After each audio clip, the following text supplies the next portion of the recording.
de Grietas y Luces, un podcast sobre locura, comunidad y derechos humanos.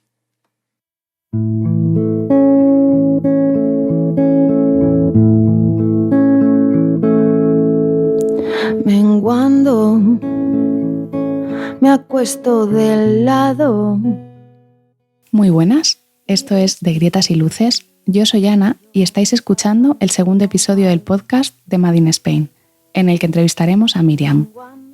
Hablaremos con ella, entre otras cosas, de su experiencia siendo atendida en los servicios de salud mental, de cómo el trato de coerción y violencia conduce muchas veces a la revictimización y la retraumatización, de la intersección entre psiquiatrización y género y de cómo consiguió finalmente establecer relaciones de confianza con algunas de sus profesionales, que le permitieron recuperar su autonomía.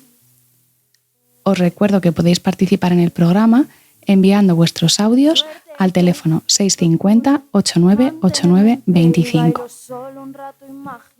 Antes de dejaros con la entrevista a Miriam, me gustaría agradecer mucho a Estela por permitirnos utilizar en el programa esta canción que escucháis. Y dime cuántas veces no pudimos y lo hicimos a pesar de las trabas, de las sogas, las cadenas y las obras que no quisieron dejarnos y que les mate el asco mientras nos amamos y sin nada con que atar. Ya no hay cuerdas, solo hay locas y razones no son pocas si estamos dispuestas a soñar, si estamos dispuestas a soñar. Hola Miriam, ¿qué tal? Bienvenida al podcast. Hola, muchísimas gracias por invitarme. Es un placer participar en De Grietas y Luces. Nada, muchas gracias a ti y además por toda la paciencia que has tenido con todas estas cosas técnicas de novata que me pasan. Y bueno, en primer lugar me gustaría que nos pudieras contar un poquito, en la medida en la que tú quieras, qué es lo que te ha traído aquí, cómo ha sido tu paso por el mundo de la psiquiatría. Pues ha sido muy doloroso, la verdad. Yo entré en la psiquiatría por la puerta grande, es decir, con un ingreso que me tuvo 4 meses aislada del mundo. Fue a mis 25 años por un intento de suicidio. Ese ingreso fue, por supuesto, traumático porque cualquier aislamiento sin explicación, sin ningún punto de apoyo, es duro. Y me sentí encerrada. Yo sufría mucho, pero también disimulaba muy bien. Uh-huh. Pero llegó un punto en el que pasó algo muy violento en mi vida y me di por vencida. Pensé que era una carga, que era un estorbo, que nadie podía conectar con el lugar que yo ocupaba en el mundo y que nadie iba a quererme nunca, ni siquiera yo a mí misma. ¿Y estuviste encerrada 4 meses? Estuve encerrada 4 meses. Y me pareció una cosa tremendamente surrealista, la verdad. Estuve en una clínica privada, en la López Ibor, que por eso digo que era un sitio privilegiado, pero bueno, estaba en una habitación individual, no tenía permitido recibir visitas de la gente a la que yo informé de que estaba ahí, porque es verdad que tampoco me apetecía mucho contarlo. Y yo ingresé voluntariamente, pero yo no sabía que tenía derecho a nada. Nadie me explicó nada. Me encontré con la gran dificultad de que el médico que tenía delante no me veía a mí en el mundo en el que habitaba. Veía un conjunto de síntomas que a él le servían para poner un nombre a mi dolor, pero tampoco me explicó qué nombre le había puesto a mi dolor mientras yo estaba dentro. Uh-huh. Tampoco entabló conmigo una conversación que diese pie a que yo le explicase cómo había terminado.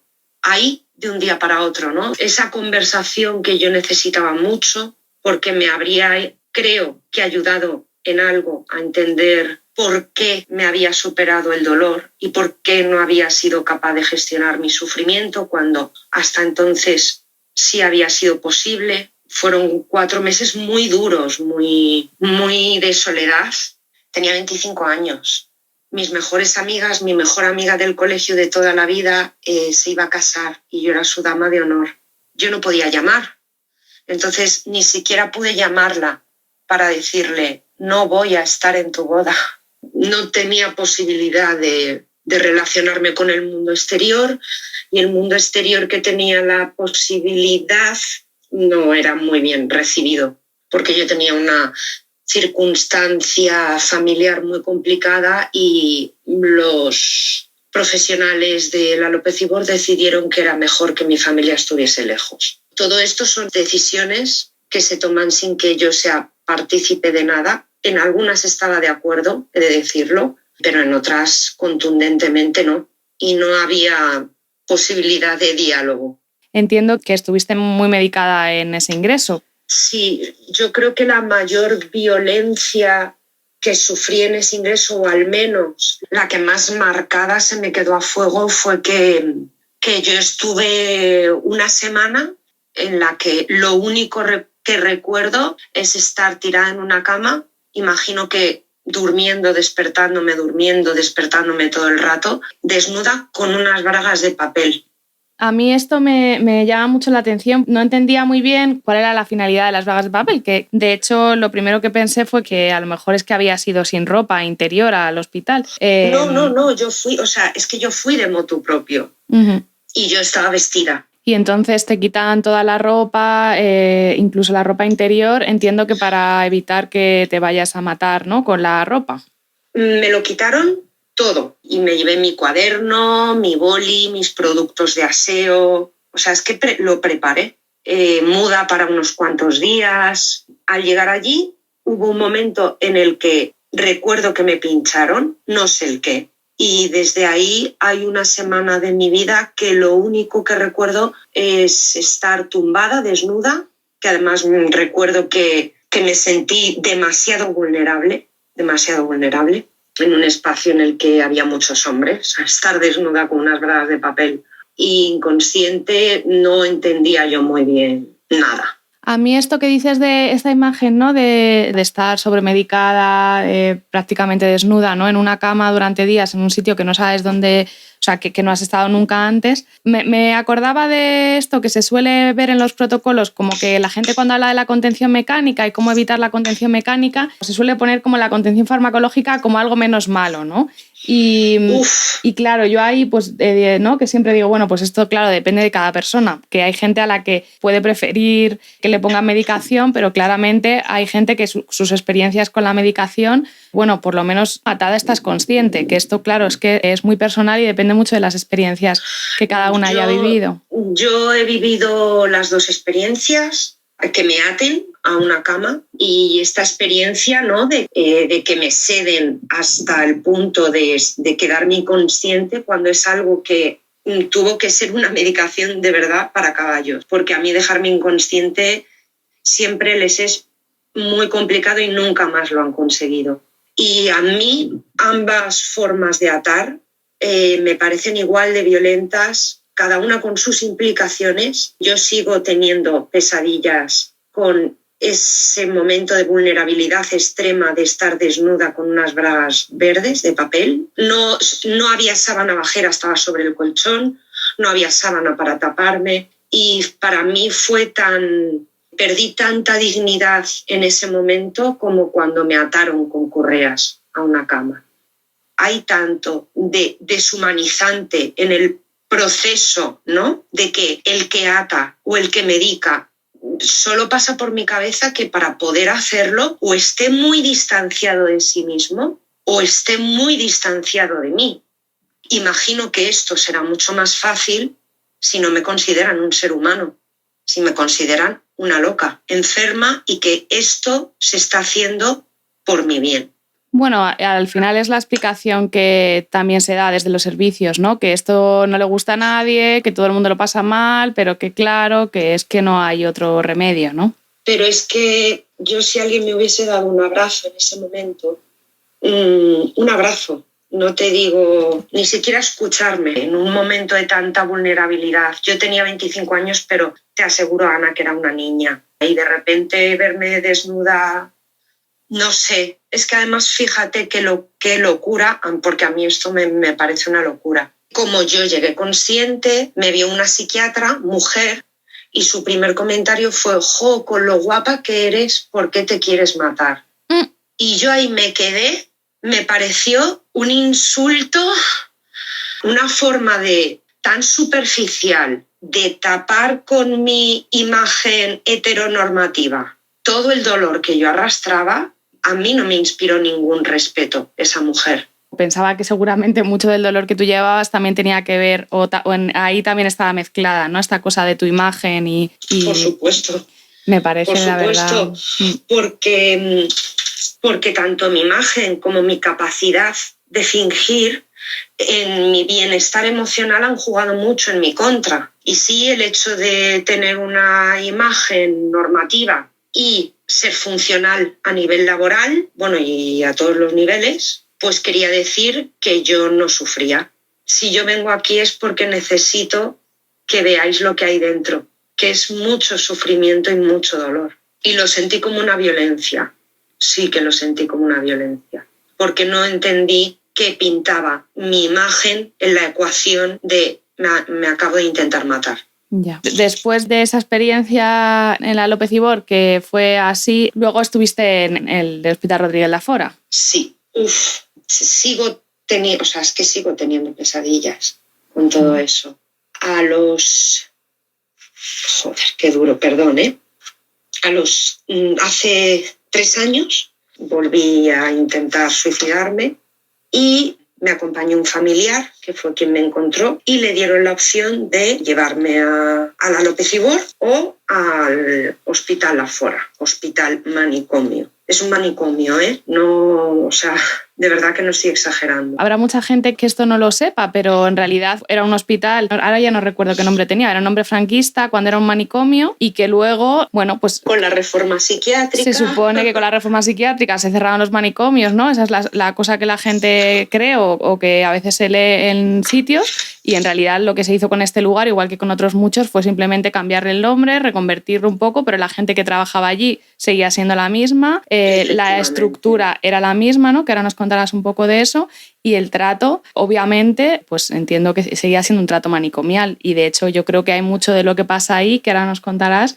que tiene que ver con eso, ¿no? El único cambio que hay es un cambio de cartel, pero la estructura de este sitio es un sitio que está vallado, con una persona de seguridad en las rejas. Es una institución manicomial desde arquitectónicamente a funcionalmente. Es una estructura tan manicomial que, bueno, apelando un poco aquí a lo de la decisión, ¿no? Yo pensé, pues entre la López Ibor y un sitio que no conozco van a ser 2 psiquiátricos, pues prefiero irme al conocido. Pero se decidió por mí. Y se decidió por mí que el castigo esta vez tenía que ser más duro, porque no había aprendido bien la lección y seguía portándome mal. Ojo al discurso, que yo recibía y que sigo recibiendo. La persona que decidió por mí sabía de ese lugar, porque un familiar mío había estado allí. Yo, la verdad, Miriam, me parece terrible esto que comentas, ¿no? De tu familiar. Pero pensaba que ese pensamiento, yo también lo he escuchado también de ciertos profesionales, ¿no? La cosa de que los pacientes no deben sentirse demasiado cómodos, que esto no es un hotel, que claro, si esto es demasiado cómodo la gente va a querer volver, que hay alguna idea de que si la gente lo pasa mal en los servicios, ¿no? Sobre todo en este tipo de servicios de hospitalización, que así no va a querer volver. Alguna vez he escuchado incluso, que esto a lo mejor alguna de las oyentes nos lo puede confirmar, como algunas prácticas, por ejemplo, cuando te sondan, ¿no? Para hacerte el lavado de estómago. Efectivamente, que a veces te sondan a partir de las 6 horas, que en teoría eso ya no tiene indicación clínica. Y que te enteres y que lo sufras. Y lo hacen pues porque, bueno, pues para que no, para que tú lo pases mal y así pues no lo vuelvas la próxima vez que no lo quieras hacer. Sí, yo en mi último ingreso, como eso ya lo sabía, que era una forma de castigarme, yo me negué. Pero claro, todo esto es después de un proceso, porque soy una privilegiada y he dado como profesionales que me han ayudado y que han sido mi red de apoyo, pero todo esto fue después. Sí, la verdad que te he cortado y estabas comentando esto, ¿no? Que al final se decidió llevarte al Hospital Rodríguez Lafora un poco como para que, bueno, a ver si así esta vez aprendías la lección, ¿no? ¿Cómo fue la experiencia? Creo que ha sido el momento de mayor vulnerabilidad de mi vida porque venía de sufrir muchísimas violencias en diferentes contextos y no había podido elaborar ninguna porque nadie me escuchaba. Sí que la ley me escuchó, pero poco más. Y bueno, y en esto tengo que sentirme una privilegiada también, porque normalmente no se nos escucha. Pero cuando dices que la ley te escuchó, Miriam, ¿a qué te refieres? Pues que yo había vivido una situación de maltrato por parte de mi expareja y el maltrato, además de emocional, fue físico.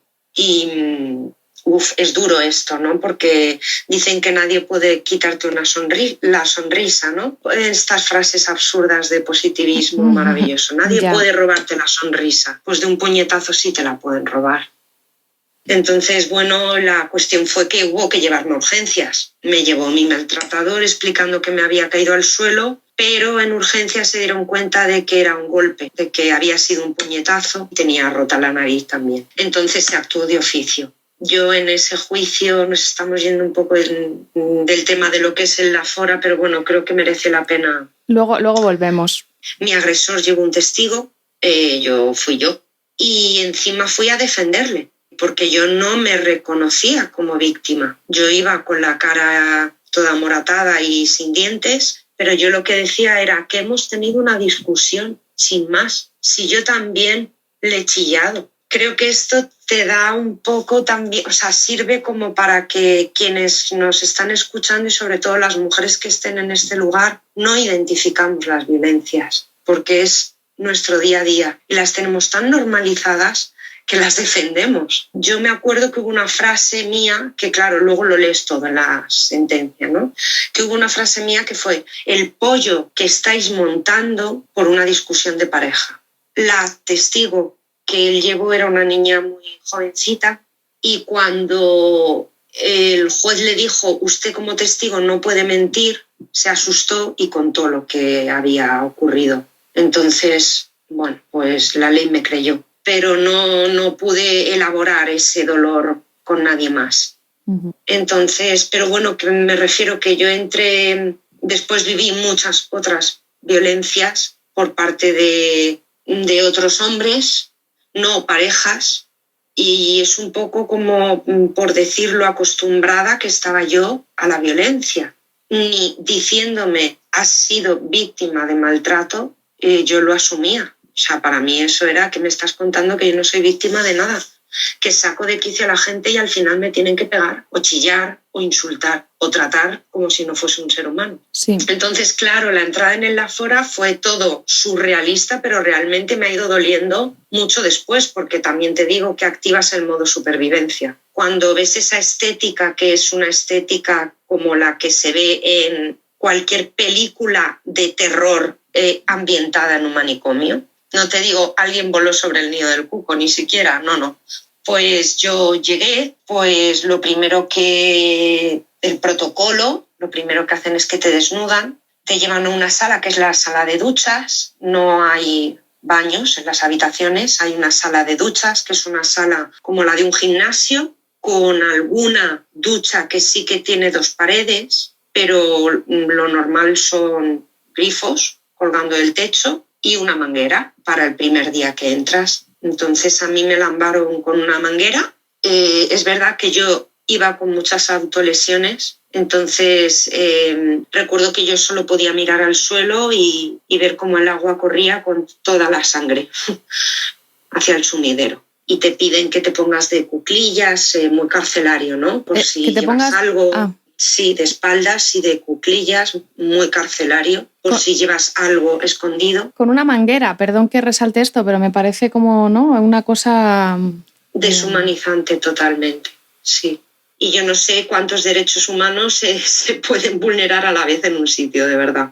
Y te dan una bata, que ahí yo tuve la suerte de encontrarme con una auxiliar enfermera, no sé qué era, amable, que me dijo: pide que te traigan camisetas interiores. porque claro, es una bata. Y tú estás en un manicomio y los manicomios, las mujeres somos minoría en todos los servicios de salud mental. Las mujeres somos minoría y la mayoría son hombres. Y son hombres que no sé qué medicación les da, pero mientras a nosotras se nos quita la libido, pues a ellos no. Entiendo que también hay situaciones de acoso, ¿no? Tú dices, hay cámaras. Luego, si me ocurre algo, alguien lo está viendo. Pero si el hombre que tienes enfrente normalmente ingresa 1 o 2 veces al año en ese mismo centro, ese hombre sabe dónde está el punto ciego de las cámaras. Y si va a acosarte, te va a llevar allí. Y cuando estés allí te lo va a explicar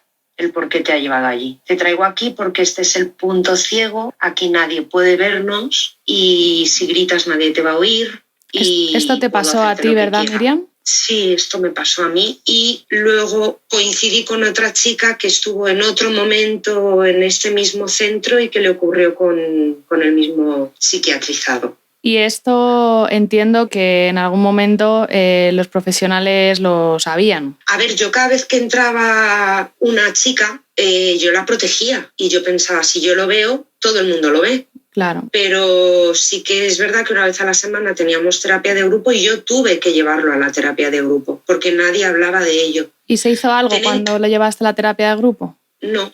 Una vez me contaron que en otro gran hospital psiquiátrico de Madrid, manicomio, hace unos años daban anticoncepción obligatoria a las mujeres ingresadas, que creo que esto cambió hace poco y ya era voluntaria, ¿no? Pero a mí fue una cosa que siempre Es súper acertada, perdona Ana que te corte, súper acertada la pregunta y fíjate, se sigue preguntando. No sé si luego a las mujeres se las obliga o no, pero yo tengo puesto un DIU. A mí no me tenían que obligar a nada. Pero si indignas la pregunta, indigno es porque se hace la pregunta, ¿verdad? Claro, además me llama la atención que en el mismo sitio donde se considera que la gente no puede actuar por propia voluntad y ¿no? donde eres un enfermo que no sabes lo que necesitas en realidad, a la vez te digan que si quieres, no sé, o sea, es que me parece algo... A ver, ellos hacen lo que quieren, pero hay cosas que alguien algún día, algún director de esa locura de sitio, porque eso sí es una locura y vuelve loca a la gente, alguien que mandaría en ese sitio pasó por allí y dijo, hay que preguntar esto, no podemos directamente. Pero claro, ¿por qué se hace la pregunta? Pues se hace la pregunta porque ser mujer es un factor de riesgo en todos los ámbitos de la vida y en un manicomio mucho más, mucho más. Y no solo por los hombres psiquiatrizados que hay allí, sino porque la mayoría del personal son hombres. Yo ahí no perdí el conocimiento en ningún momento, pero yo vi compañeras que dormían todas las noches atadas, vi compañeras, las mujeres, no creo que curiosamente estábamos muchísimo más sedadas que los hombres. Vi muchas compañeras, como no podíamos estar en las habitaciones, las compañeras estaban sentadas en la sala comunitaria. Esas mujeres estaban sentadas salivando sin control, no pudiendo contener su saliva. Intentaban levantarse y había que ayudarlas. Y yo no pude revelarme como ser humano, como mujer, porque yo todavía no tenía voz. No era capaz de hablar, creía que no tenía derecho a hablar ni a tener necesidades. Alguien así nunca se va a revelar. Pero mi cuerpo, afortunadamente, verbalmente, por el lugar que ocupaba en el mundo en aquel momento, no podía defenderme, pero como mi cuerpo sí se defendió, porque yo allí sentí pánico. Ese lugar, la gente que estaba allí, me daba muchísimo miedo dormirte ahí, en ese entorno tan enfermo, tan separado de la realidad, tan hostil, cruel, violento y carente de cuidados, de derechos, y cierran la puerta con llave durante todo el día, pero para dormir tu puerta está abierta. Perdón, cierran con llave la puerta de tu cuarto para que no entres durante el día. Durante todo el día solo se puede entrar a la hora de echarse la siesta, que es una hora que ellos deciden, solo. El resto del tiempo, pues la mayoría de la gente, de las mujeres, estaban tiradas en una silla. Las que no conseguimos relajarnos y la sobremedicación no sirve porque tenemos pánico, estamos deambulando. Es un pasillo, es muy parecido a un hámster en una jaula, ¿no? Uh-huh. Hay un pasillo al que das vueltas. Y ahí estás, entiendo, y también para que la gente que nos escucha lo pueda, ¿no?, saber, sin tus pertenencias, ¿no?, sin tu ropa, sin tus objetos personales. Nada. Todos tus efectos personales están en una habitación bajo llave y tienes que ir ganando privilegios, tienes que ir portándote bien para, por ejemplo, hay un patio. Para poder salir al patio no puedes salir con la bata, tienes que salir con ropa. Entonces, si te portas bien, te sacan de tu maleta unos zapatos, pues lo que tengas en la maleta, una muda que te permite bajar al patio porque te has portado bien. Y cuando subes, devuelves esa muda y te vuelves a poner tu bata. Has comentado lo de la ducha, entiendo que no tenías baño, ¿no?, en la habitación, entiendo que los baños eran comunes. No. La hora de la ducha es de 8 a 8:30, nos duchamos todas juntas. Ya. Miriam, me acordaba que durante el COVID, como si hubiera acabado el COVID, pero durante la parte más complicada de la pandemia, claro, la gente se quedaba allí. Yo conocí, me contaron, claro, el caso de alguien que se había quedado allí, que además, durante la pandemia ya se produjeron muchísimas vulneraciones, ¿no?, a personas. Conocemos todos los casos de las personas mayores en residencias, pero también la gente psiquiatrizada que estaba en el servicio de salud mental en ese momento, pues claro, en un sitio como el Rodríguez Lafora, cerrado en una habitación 2 semanas o lo que consideraran sin baño, ya el nivel de deshumanización, ¿no?, que creo que hay... Sí, es que yo entré sin dignidad, pero salí. Además salí justo antes de la pandemia, 2 semanas antes de que nos encerrasen en casa. Costó negociar con mi familiar, pero finalmente pude volver a casa. Pero claro, hubo muchas compañeras, las iban dando largas y cuando empezaban a darte largas, pues sabías que te quedaba un largo recorrido.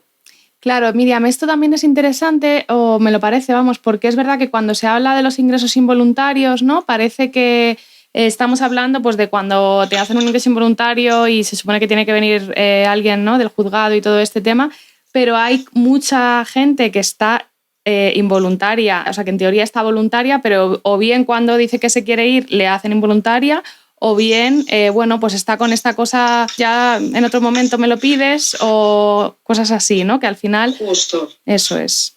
Yo siempre digo lo de cuidado con los ingresos voluntarios, porque en cualquier momento se convierten en involuntarios y no hace falta que tú hagas nada, ¿eh? Yo la primera noche dije, a mí ya me han estabilizado, creo que voy a estar más tranquila con mi gata y mi perra. A las que se oye por allí de fondo. No, que me estaban pidiendo comer.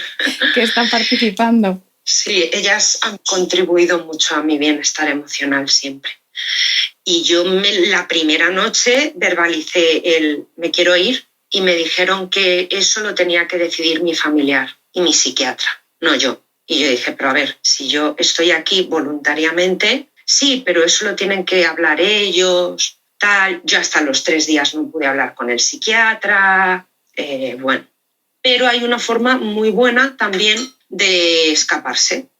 De que te dejen irte en un ingreso voluntario, que es algo que a mí siempre se me ha dado muy bien y que es fingir. Fingir con cuidado para que no dijesen, uy, que estamos en fase maníaca y se tiene que quedar más tiempo. Pues yo con mucha tranquilidad dije, me he dado cuenta de que tengo muchas razones por las que vivir y me he dado cuenta del error que he cometido y sé que no lo voy a volver a repetir. Que realmente lo que me salvó, o sea, lo que me dio el alta fue que mi cuerpo iba a petar y eso al psiquiatra le asustaba, que yo refería encontrarme mucho mejor y haberme dado cuenta de los síntomas de mi enfermedad, trastorno mental grave, crónico e incapacitante, que parecía que yo tenía conciencia de enfermedad y desde luego que la tenía, porque es con lo que salí. Salí destrozada físicamente, No supe, por supuesto, que me hace mucho gracia esto de infórmate sobre la medicación. Cuando tú estás en un manicomio, somos una fila de 30 o 40 personas. La persona que te da la medicación tiene una cajita con tu número de habitación. Si miras o preguntas, había gente que preguntaba, ¿estás retrasando la cola? Todo va con un horario. La persona que te está dando la medicación no tiene ni idea de la medicación que te está dando. Y se te mira mal y se pone en juicio tu adherencia al tratamiento. Yo ni miraba, a mí me lo echaban en la mano y yo me lo metía en la boca y me lo tragaba, ni miraba. El simple hecho de mirar podía tener consecuencias para mí. Y te aseguro que en esas condiciones tener un autocontrol emocional es durísimo. No para una persona cuerda y loca en esta dicotomía que establece la salud mental de sano, enfermo, loco, cuerdo, no. Es que cualquier persona sale loca de ahí. Hasta la persona más fuerte del mundo. No sé, yo imagino, la gente que me esté escuchando seguramente habrá vivido experiencias parecidas, pero muchos familiares que llevan ahí a sus seres queridos, porque es la ayuda, se llama ayuda a eso, ¿no? Y es lo que a donde derivan los psiquiatras. Seguramente me esté escuchando y no se lo crea, pero pueden ir y comprobarlo con sus propios ojos. Bueno, a mí también me gustaría aprovechar hemos recibido algunos audios, ¿no?, de gente que nos ha contado un poco su experiencia, pero estas cosas que yo pensaba también cuando estábamos hablando del tema del abuso, de ese tipo de situaciones, ¿no? Bueno, que tenemos un teléfono al que la gente puede también mandar audios, ¿no?, contando este tipo de cosas si quieren compartirlas. A mí me parece muy importante esto que tú dices, ¿no?, que al final es una cosa muy normalizada, que parece que como que es algo anecdótico, ¿no?, el que tiene una mala experiencia y luego estos sitios son el horror. No, esto no es lo anecdótico, esta es la norma, esto es el protocolo, es así. Y yo de verdad animo a las personas que hayan sufrido alguna de las violencias que yo he contado, u otras muchas, porque mujeres que había allí conmigo les daban terapia de electroconvulsión. Ese es otro temazo que tenemos que tocar aquí claramente. Es una tortura que se sigue practicando a día de hoy. Y esta mujer iba por su 3er ciclo porque estaba muy triste. Sus familiares decidieron que era lo mejor para ella. Entonces yo sí que animaría mucho porque, por desgracia, las personas psiquiatrizadas, las personas que hemos vivido esto desde la primera persona, yo me siento una privilegiada, Ana, por poder compartir este espacio contigo y porque hayáis creado esto de Grietas y Luces, que es como nuestra biografía, ¿sabes? Porque es que por cualquier grieta encontramos la luz. Entonces animo a todas esas personas. Yo empatizo mucho con las mujeres con sufrimiento psíquico, con malestar emocional. Seguro que muchas mujeres han vivido esto, que podrán contarlo con otras palabras y narrarlo desde su propio discurso y su propia narrativa. Y no hace falta exponerse, se puede hacer anónimamente. No es necesario hablar de lugares, sino de lo que cada persona ha vivido. Pero por favor, tenemos voz y merecemos ser escuchadas para que esto cambie y para que la gente que nos escuche se dé cuenta de que no estamos hablando de locuras que se practican sobre nosotras, las personas psiquiatrizadas, no de locuras que nosotras como personas psiquiatrizadas cometamos. Porque para mí, el intentar suicidarme era una forma de expresar y transitar mi profundo dolor. No era una locura. Y, de hecho, luego tuve el privilegio, todo este horror, a mí me sirvió para que me derivasen a cuidados continuados en mi centro de salud mental. Uh-huh. Y fue, para mi sorpresa, mi salvación.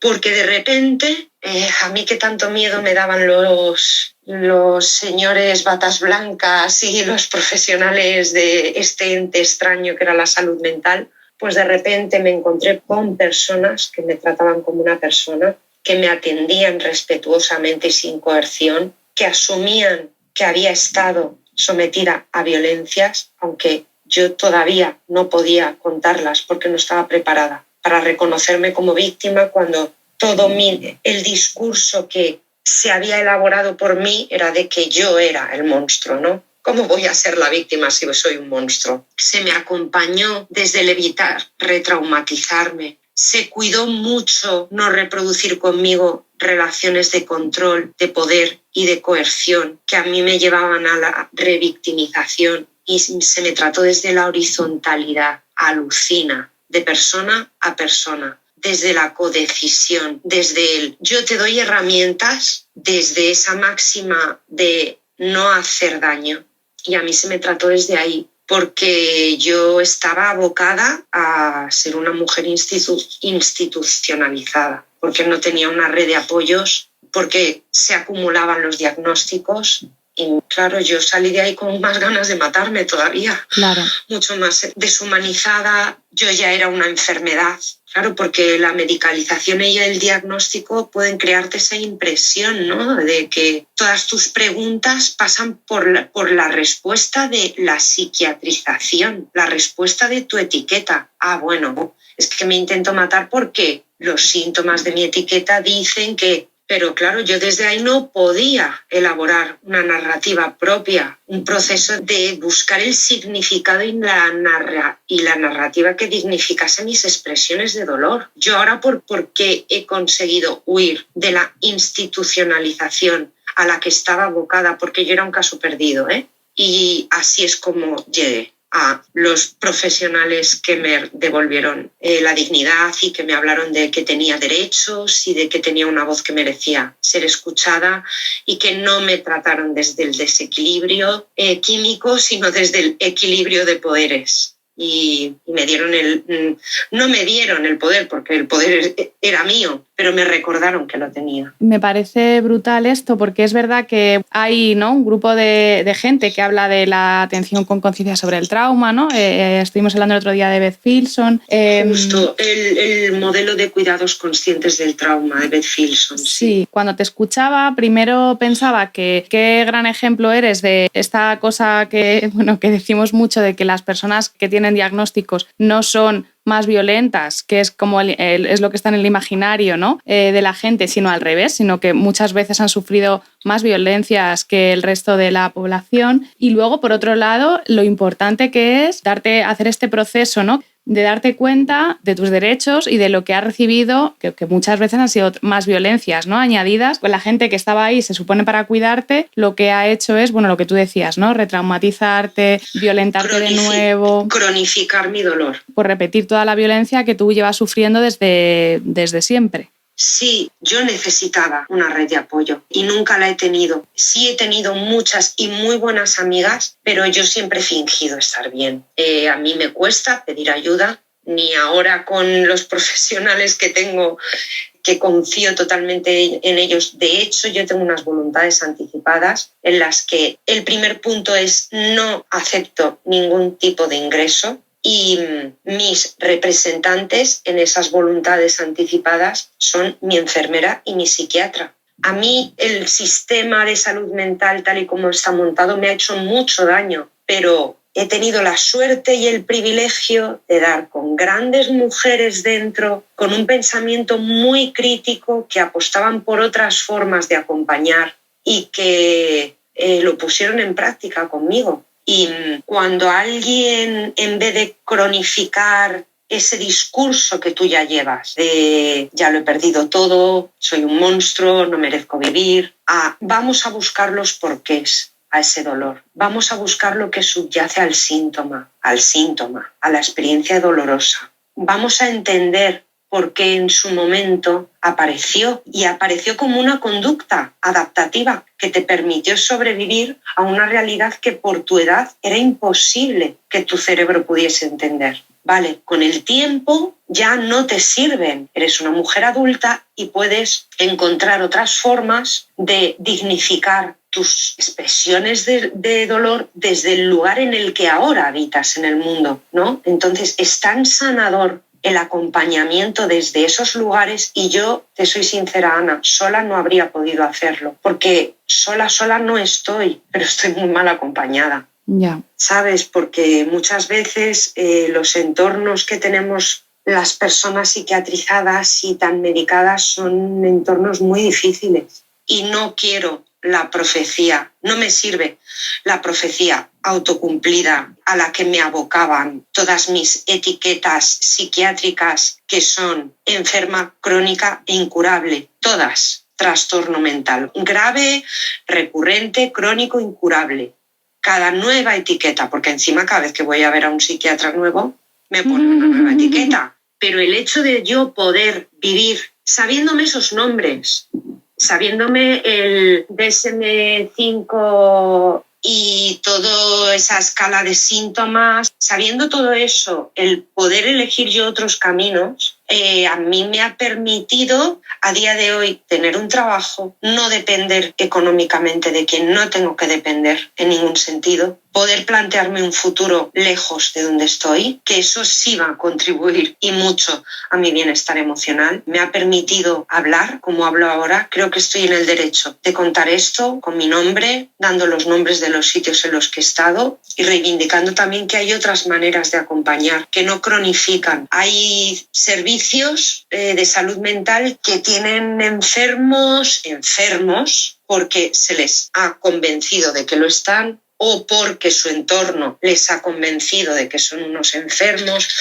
infantilismo, paternalismo, etc. Y ves a personas que están en un centro de reinserción laboral, pues en vez de 3 meses, como estuve yo, 6 años, o que llevan en cuidados continuados décadas de su vida y que siguen sin poder darse cuenta de las violencias, porque las siguen sufriendo cada día. ¿En qué momento, Miriam, tú te das cuenta de que lo que has estado sufriendo eran violencias, ¿no? Porque antes has dicho que si te decían que eres una víctima, tú decías que víctima no eras de nada, ¿no? ¿Cómo ha sido ese proceso de darte cuenta de que había otro tipo de vínculo, ¿no?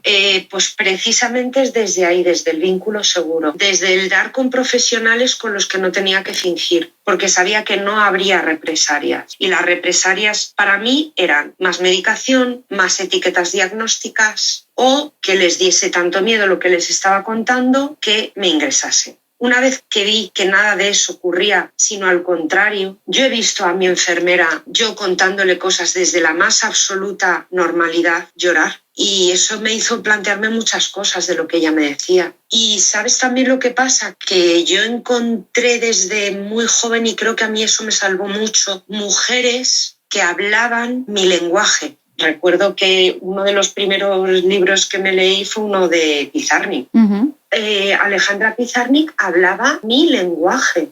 Luego descubrí a Virginia Woolf, a Sylvia Plath, y pensé, esto que me ocurre a mí, todo esto antes de mi psiquiatrización, y era, estas mujeres habitan mi mundo y usan mi lenguaje. Y entonces pensé, fíjate, te estoy hablando de 3 mujeres psiquiatrizadas y que terminaron suicidándose, que es duro también esto, ¿eh? Sí. Pero, ¿por qué terminaron suicidándose? Porque ya les habían adivinado el futuro. Y es curioso porque comparto con ellas, además del lenguaje, la forma de sentir, esa emocionalidad, que ellas se desahogaban de su dolor escribiendo, pero no podían desahogarse del dolor que causaban a la gente que tenían alrededor. Y creo que en ese momento no había herramientas ni otras voces críticas con la psiquiatría hegemónica patriarcal, y no había otras respuestas que mujeres tan inteligentes pudiesen articular por ellas mismas. Pero yo he tenido la suerte de encontrarme con profesionales de la salud mental que así han sido capaces de crear conmigo un relato en el que mi dolor no es el de una enferma crónica, es el dolor y el malestar normal a lo que he vivido. Y desde ahí puedo dignificar lo que me ocurre, todas las cicatrices que tengo en el cuerpo, todos mis intentos de suicidio, y puedo buscar el significado de esas experiencias. Y cuando pude hacer eso fue cuando dije, no voy a desarrollar conciencia de enfermedad, porque necesito desarrollar conciencia de quién soy como mujer y como ser humano. Fíjate, te iba a poner también ejemplos de cantantes, ¿no? De Janis Joplin, de Amy Winehouse, de mujeres que, pertenecen al Club de los 27, que también se suicidaron. Whitney Houston y Amy Winehouse comparten una historia muy similar, ¿no? mucho sufrimiento, abusos en la infancia, negligencias. Todas partimos de lo mismo y todas utilizamos el mismo lenguaje para definirlo, incluso antes de que ese lenguaje formase parte de formas alternativas a la psiquiatría hegemónica, ¿no? Tenemos ahora a Billie Eilish, que es una chica muy joven y que expone su salud mental y habla en primera persona de lo que puedo hablar yo, ¿no? Por ejemplo. Pero ese decir, no, mira, mi cabeza no falla, mi genética no está defectuosa, no hay ningún desequilibrio en mi cerebro, lo que sí hay son muchos desequilibrios de poder en mis relaciones, solo he sabido vincularme desde ahí, pero cuando te ofrecen un vínculo seguro, y en este caso a mí me lo ha ofrecido todo mi centro de salud mental, imagino que el amor pasa por ahí. Lo que pasa es que yo no lo había experimentado nunca. De tratarte de igual a igual, con respeto, te empiezas a respetar tú también. El hecho de que te permitan decidir te recuerda que eres un sujeto autónomo. Y yo como mujer autónoma, la decisión que he tomado es seguir luchando porque me lo merezco. Y creo que este es como el gran mensaje que me gustaría lanzar. Basta de etiquetas que juegan mucho en nuestra contra y a lo mejor me extiendo un poco, perdóname, que tú ya sabes que yo extiéndete. Hablo demasiado. Pero creo que en este proceso de la psiquiatrización, que no es otra cosa que es cuando llega un diagnóstico y un tratamiento. Sé que puede enganchar y que puede incluso aliviar,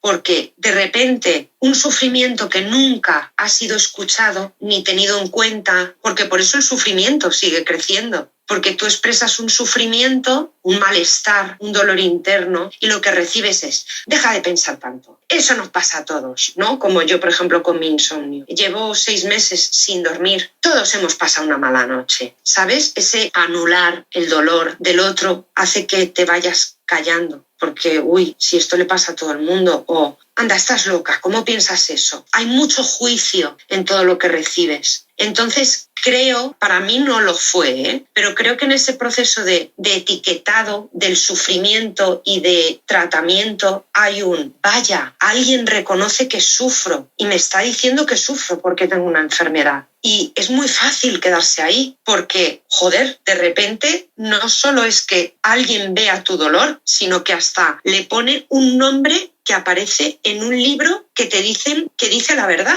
Y que además está conectado con un montón de otras personas, ¿no? A las que también les pasa algo parecido a eso. Cosas similares. Luego ten en cuenta que todos los síntomas son formas de sufrimiento, son problemas frente a la medicina como ciencia que puede hacer pruebas y analizar lo que te duele. Aquí eres tú hablando desde tu subjetividad y desde en los lugares que puedes sobre tus formas de sufrir. Pero sé que para muchas personas es, ¡ostras, qué alivio!, ¿no? Pero cuidado con ese alivio, porque después de ese alivio vuelve a ocurrir lo mismo. Tu dolor se tapa y esta vez se tapa con el nombre que le han puesto a tu dolor, que me parece alucinante lo bien que está hecho este juego, de verdad, porque ya no se ve el sufrimiento de Miriam, se ve el trastorno depresivo mayor, crónico, recurrente, grave, no psicótico de esta chica que intenta suicidarse,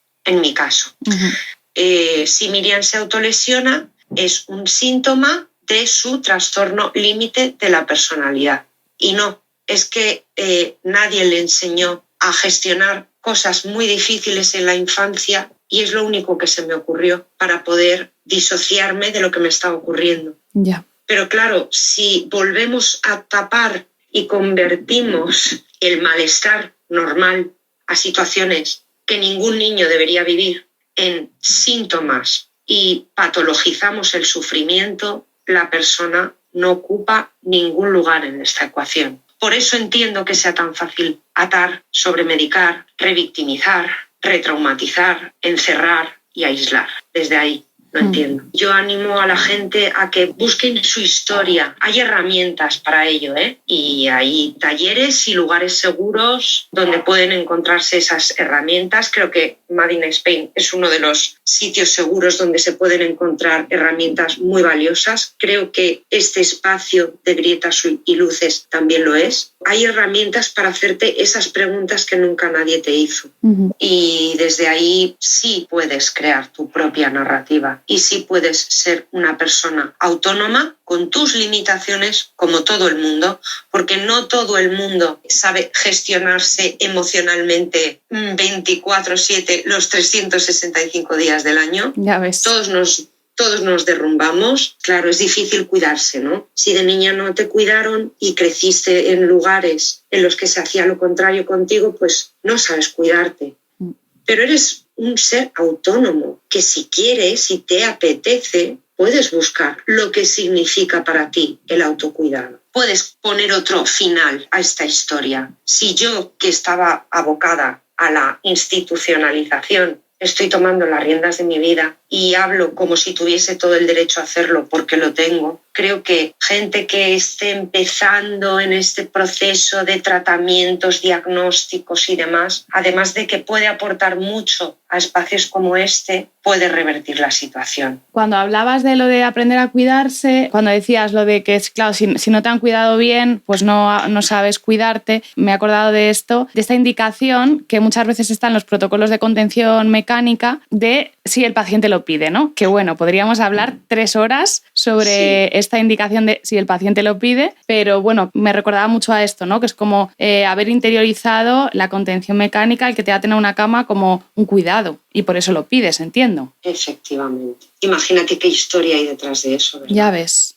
De un sufrimiento atroz. O sea, el discurso de fuera te ha enseñado que tú solo te calmas si te atan. Tú solo te calmas si son violentos contigo. Es muy parecido al de qué voy a ser yo víctima si soy un monstruo. Claro, ¿no? Lo que decías antes de, bueno, es que claro, como yo también le he gritado, pues es que me merezco que, ¿no? Lo que me ha pasado. Claro, porque... pues entonces yo, como me he portado mal o como no sé ahora mismo gestionar esta situación y me han dicho que si me atan lo hago mejor, a mí todo lo que sea desde la elección propia es como hay personas que piden ingresar. Yo tengo compañeras que piden ingresar porque se las ha enseñado que ellas, estando un tiempo ingresadas, todo mejora. Yo no jamás juzgaré a nadie por las formas que tiene de transitar su dolor, pero es necesario que tengamos las herramientas para descubrir, a ver, ¿esta narrativa es mía o es que mi historia y todos los discursos que he recibido han sido esos, ¿no? Ir como desaprendiendo muchas cosas que tenemos tan instauradas como ese ¿he sido yo quien dice que si me atan y me violentan de esta forma me calmo? ¿O es que lo han decidido tantas veces por mí que no he tenido la posibilidad de explorar otras formas que tengan más que ver con el protegerme? Claro. Porque yo, sinceramente, mi experiencia de horas atada a una cama, orinarme encima y tal y cual, yo tuve que tener un autocontrol ahí para no ponerme lloré muchísimo, pero llegó un punto en el que dije, Miriam, deja de llorar, porque si sigues llorando no me van a desatar. Pero claro, qué difícil es autorregularse desde ese lugar. También, Ana, hija, que soy muy pesada. Oyentes, perdónenme. Pero que en esa parte, ¿no? de la psiquiatrización se nos enseñan muchas cosas que no están bien, que no son buenas para nadie y que tenemos que desaprender para buscar lo que sí tiene sentido para nosotros. Miriam, me gustaría que al hilo de esto, ¿no? de cosas que no son buenas para nadie y pensaba que tú has hecho un proceso importante de poder reflexionar, ¿no? en las cosas que son buenas para ti, que quieres y que no quieres, me gustaría que nos pudieras hablar un poquito de las voluntades anticipadas, ¿no? que antes las has mencionado, sí. Pero bueno, habrá mucha gente que no sabrá lo que son o por lo menos lo que son en salud mental. Bueno, que si nos puedes explicar un poco en qué consisten y tu proceso haciéndolas. Las voluntades anticipadas es una herramienta que te protege en situaciones en las que los servicios de salud mental pueden pensar que tú no eres capaz de decidir por ti mismo lo que es mejor para ti. Entonces, la creación de unas voluntades anticipadas, tener un plan anticipado, ya te da mucha autonomía y mucha autoridad sobre ti mismo, porque supone pensar, pero pensar de verdad y desde la emocionalidad propia, qué me hace bien y qué me hace mal. Y desde ese proceso que yo recomiendo que se haga acompañado, yo, por ejemplo, no lo pude hacer acompañada por una amiga o por un familiar, pero sí pude hacerlo acompañada por mi enfermera, sobre todo, y que mi psiquiatra nos apoyase en este proceso, ¿no? De descubrir qué es bueno para mí. A mí me calma mucho más y me ayuda mucho más a conectar con quien soy en los momentos en los que me disocio, por ejemplo. Que claro, para mí la disociación no es un síntoma, es una experiencia de sufrimiento que me avisa de que me está ocurriendo algo de lo que no soy consciente y que tengo que empezar a prestar atención, ¿no? Pero yo sé que conectar con mi gatita y mi perrita a mí me ayuda a conectar conmigo misma y a que esa disociación desaparezca y yo pueda volver a un estado de calma. Ya que hemos vivido en modo supervivencia y no hemos podido desarrollar nuestras propias herramientas, hay que buscarlas. Y todo eso se puede plasmar en las voluntades anticipadas. Es un ejercicio muy bueno para conocerse a uno mismo, muy bueno para que los profesionales no decidan por ti, porque ya tienen ahí unas pautas y unas indicaciones de cuáles son tus decisiones, qué es lo que es bueno para ti y qué no. Las violencias que han marcado nuestra historia también nos dan muchas pistas, porque seguramente hayamos normalizado cosas que no son normales. Y por eso ese proceso de desaprender la normalidad. Sí. Y aprender lo que es normal para mí, independientemente de que alguien pueda tachar como, porque por ejemplo yo soy muy perfeccionista, ¿no? Y siempre me gusta tenerlo todo muy preparado. He sido así desde pequeña, con mis colores, mis cuadernos, me gustaba tenerlos bonitos. Yo, de hecho, mis voluntades anticipadas, o sea, pueden tomar la forma que quieras. La gente puede rellenar simplemente un formulario de cosas que me hacen bien y hace su listado. Bueno, pues yo incluso para eso necesitaba darle una forma y un envoltorio bonito y hacer la letra bonita y una serie de cosas. Bueno, pues eso cuando lo ha visto algún profesional de la salud mental, sabes lo que ha pasado, ¿no? Que te has llevado otra etiqueta. Efectivamente. Vale, pues muy bien. Otra etiqueta más. Yo ya no sé, no me caben más etiquetas en el cuerpo, te lo digo.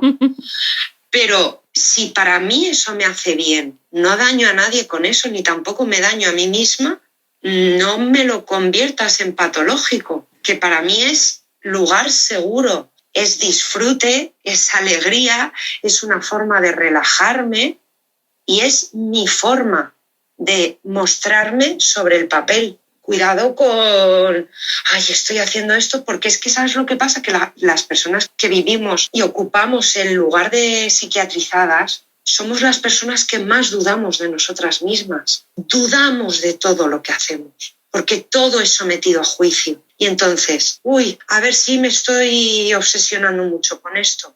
Qué contenta estoy. A ver si es que estoy en una época maníaca. Estoy muy triste. A ver si estoy en una época depresiva. Ese es el discurso que nos llega de fuera y es agotador cuestionar cada paso que das porque estás acostumbrada a que todo lo que haces es susceptible de ser un síntoma. Ya. No sé si hay alguna cosa que te gustaría comentar, algo que no te haya preguntado o que te parezca importante como para finalizar el programa. Me gustaría decir que esto es un proceso, que a mí esto me ha costado 2 años, muy bien acompañada en este caso es bastante distópico esto, ¿no? Pero en mi caso yo no tenía redes de apoyo y mi red de apoyo fue mi enfermera. A lo que voy es que al principio uno no puede. Cuando yo me refiero a la narrativa propia, me refiero a nuestra forma, la de cada uno, de dignificar y dar sentido a su sufrimiento y a su malestar.